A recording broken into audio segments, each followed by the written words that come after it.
This video is going to talk you through the arm circle, the Bartynia Fundamentals arm circle, and it will talk you through the Bartynia Fundamentals arm circle to sitting, okay? What you are doing is you're gonna lay on your back in a diagonal knee drop, okay? So you start out with your knees bent and then you'll let your knees fall to the side.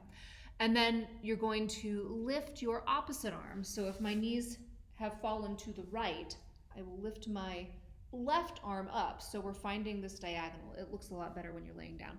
But you'll find this diagonal through your body. That's a diagonal, okay? And so I'm going to circle my arm in a circle. We're initiating with our scapula, which is our shoulder blade. I can't quite show you, but it's your shoulder blade, so right here. And that's where the movement is coming from. We're pulling out of the joint. So don't squish in. We're not using these muscles up here to do this movement. You're really using your back muscles right here to do this movement, okay? So I want you to think about which muscles are really engaging to make this happen.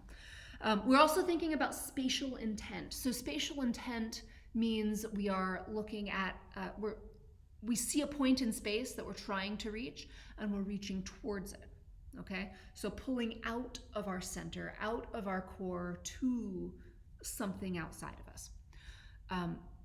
In order to do that, to have spatial intent, it's important to look at what you're reaching towards and what is reaching. So for the purposes of this exercise, as you circle your arm around your body, you're going to watch your fingers and you're going to watch what you are reaching for. You never want to lose track of your fingers and what you're reaching for, okay? So I'll walk you through it. You're gonna lay on your back with your knees bent, okay? And then you're going to let your knees fall to the side. My knees, I am falling to the right. So I'm going to take my left arm and pull it up to my left diagonal. Now I'm going to bring my left arm over my head to my knees. You want to trace the ground with your fingers, so you want to maintain contact.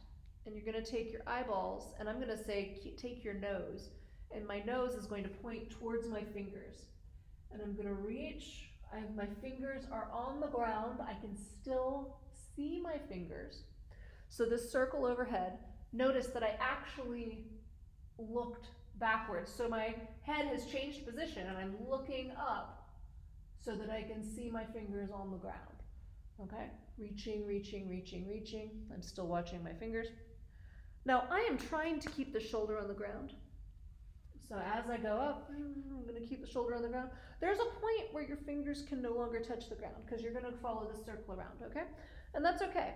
When your fingers have to leave the ground, they just leave the ground. You're going to keep watching them. You're going to keep your hand low to your body. You're going to keep reaching.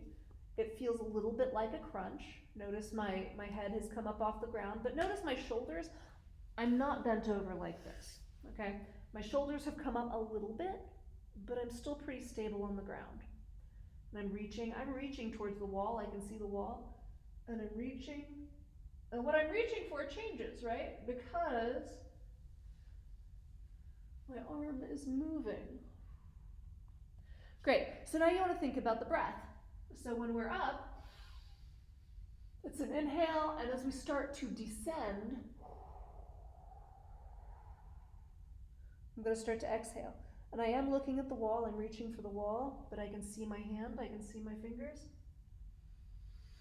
Okay, so I started to inhale about this level. And I'm reaching, reaching, reaching, reaching out of my joints. Okay, so that is the first part of this exercise. And in class, we will learn this first by itself. Once you